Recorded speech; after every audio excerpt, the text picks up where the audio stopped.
गहराई से अनुभव करने के लिए आपसे एक अनुरोध है।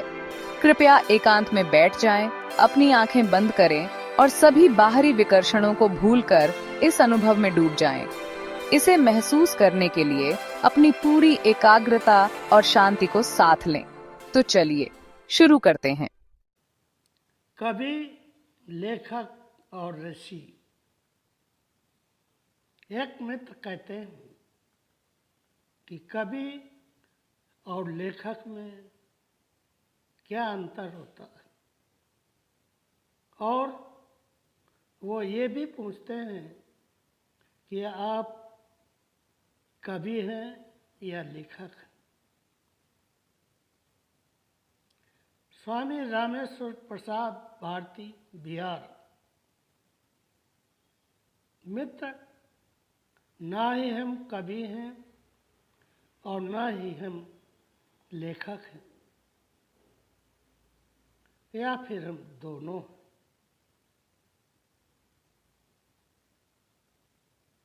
कवि का मतलब होता है जब वो व्याकरण को ध्यान में रखते हुए शब्दों का ऐसा तालमेल बिठा देता है कि वो कविता का रूप बन जाता है। और लेखक भी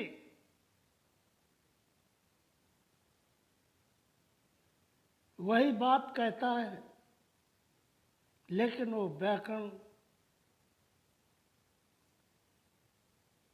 का तो ध्यान रखता है, लेकिन जो कविता में तो बंदी होती वो नहीं होती। लेखक शब्दों को गद्यार्थ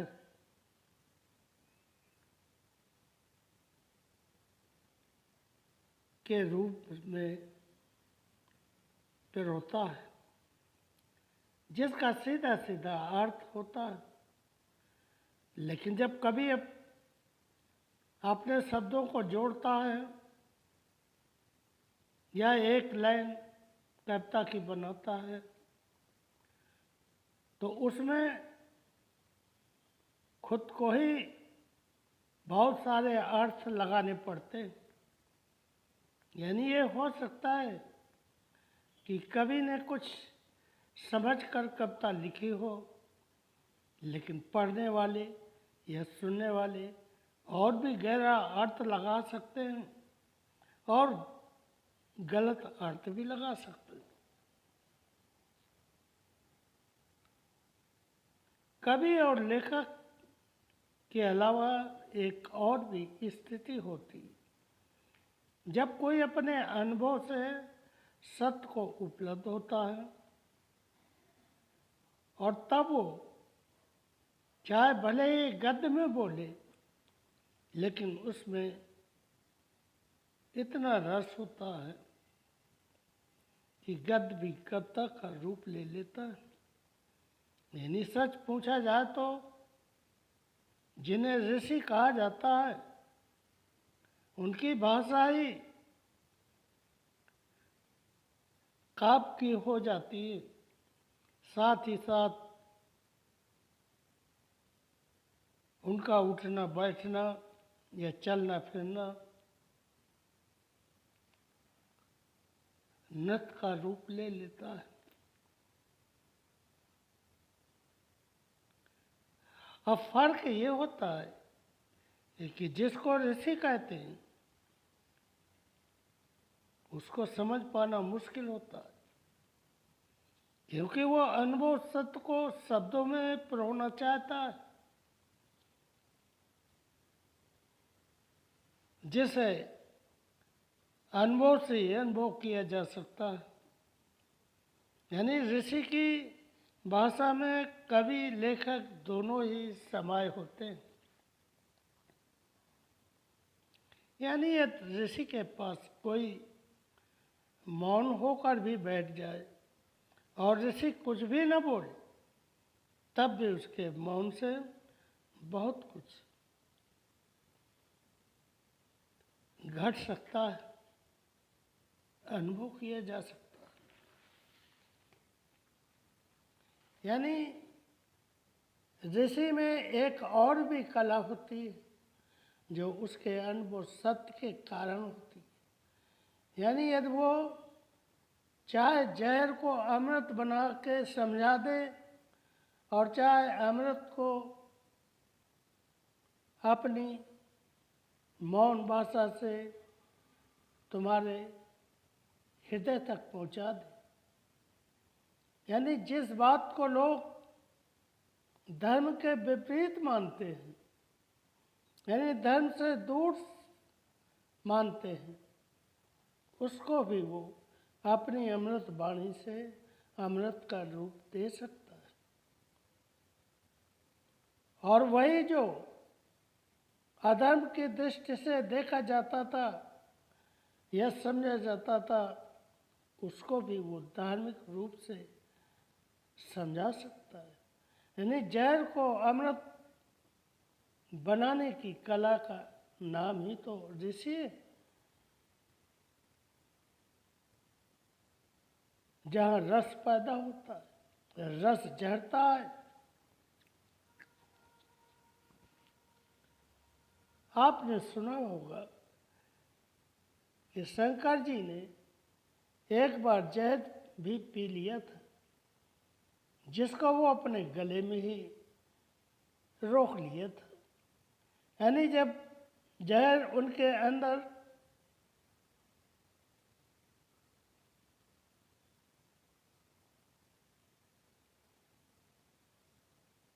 असर नहीं किया था।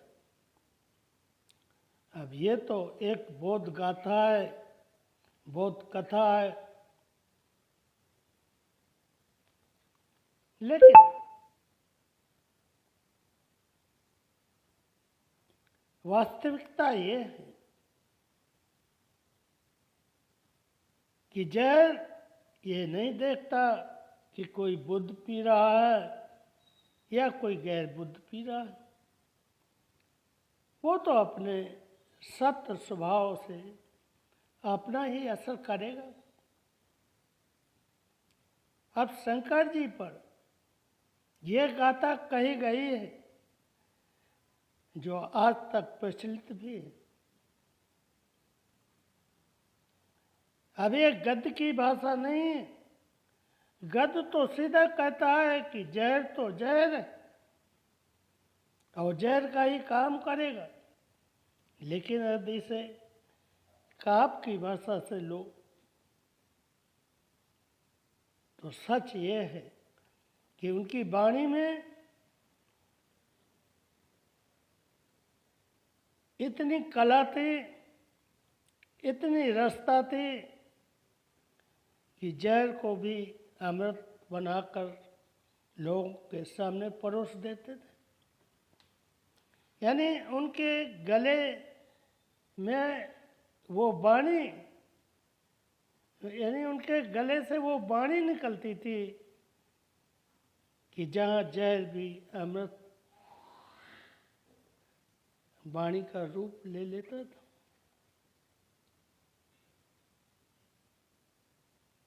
इसको ऐसे समझो तो ज़्यादा समझ में आ सकता है कि ऋषियों ने या बुद्धों ने आत्मा परमात्मा को भी इनकार करके लोगों को सत्य का मार्ग बतला सके और हजारों लोग इसी मार्ग से सत्य को उपलब्ध भी होकर ऋषि हो गए।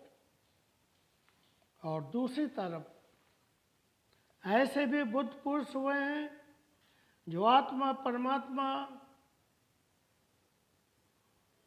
को मानते रहे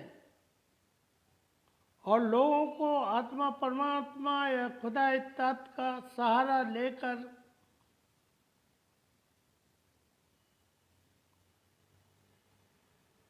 यानी मार्ग से उस परम पिता परमात्मा के मार्ग में पहुंचा दिया। यानी ऋषियों का ढंग देखिए कि परमात्मा को इनकार करके भी तुम्हें सत्य मार्ग पर पहुंचा देते हैं और परमात्मा को इनकार करके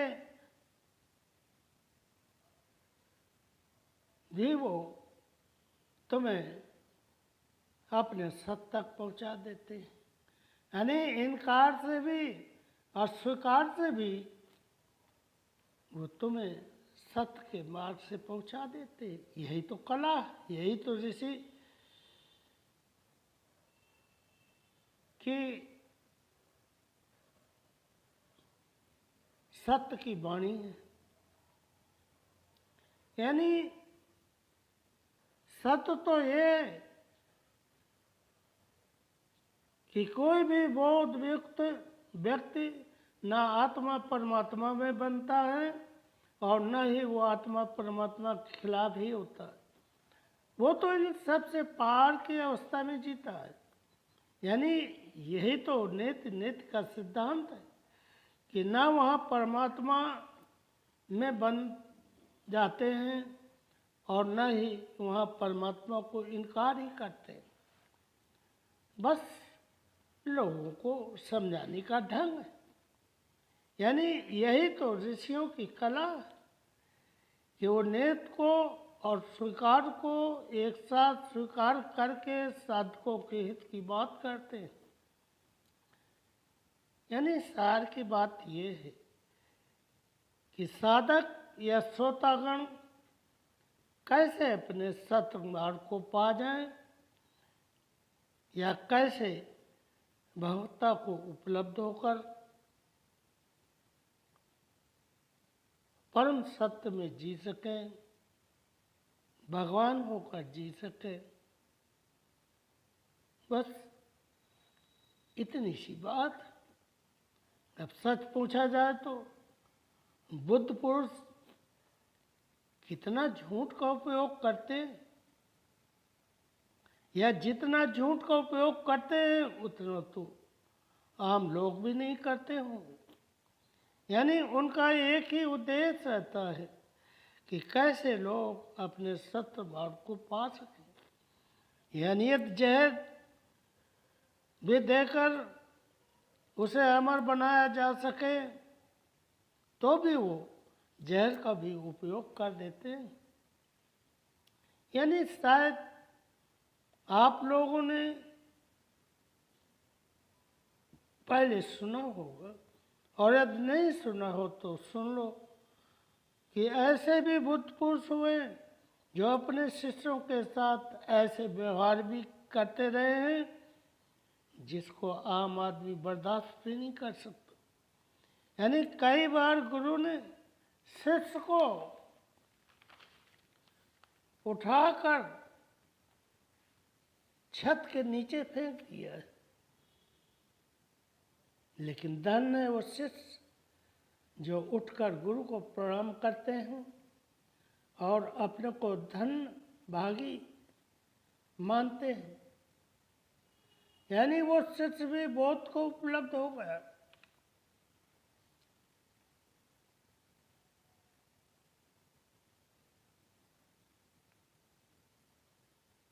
कहते हैं कि एक सद्गुरु अपने प्रवचन जब करते थे तो वहाँ एक छोटा बच्चा भी बीच में आकर बैठता था, और चूंकि गुरु की आदत थी कि कुछ बात करते थे तो एक उंगली उठाकर बात करते थे। उस बच्चे ने उस गुरु की नकल की और वहीं बैठे बैठे एक उंगली उठाता था। गुरु कई दिनों तक देखता रहा। एक दिन कहते हैं उस बच्चे को बुलाया और चाकू से उसकी अंगुली ही काट दी, और कहते हैं कि उसकी अंगुली कटते ही वो बोध को उपलब्ध हो गया। वो खुशी से नाच उठा। ये सब क्या है? ये सद्गुरुओं की कला है। अब मित्र सोच सकते हो कि बुद्ध झूठ भी बोले और ऐसे ऐसे कृत्य भी करें, लेकिन फिर भी लोगों ने जहर को भी अमृत बना लिया। यानी मित्र, ये सब अपने पर निर्भर करता है कि हम कितना सत्य के प्रति समर्पित हैं या ध्यान साधना में प्रवेश होकर स्वयं सत्य का अनुभव कर पाते हैं।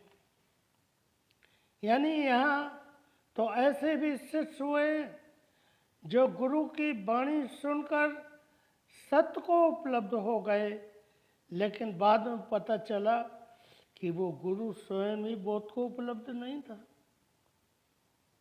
यानी कभी कभी जो कवि कविता लिख देते हैं,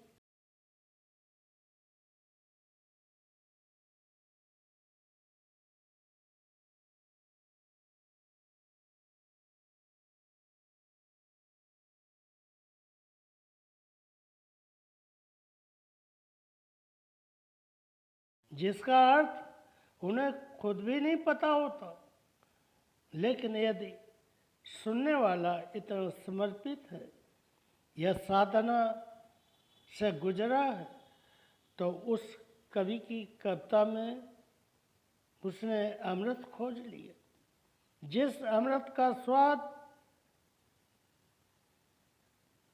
वो कभी भी नहीं पा पाया था। मेरे ख्याल से तो काफी कुछ समझ गए होंगे, इसलिए आज से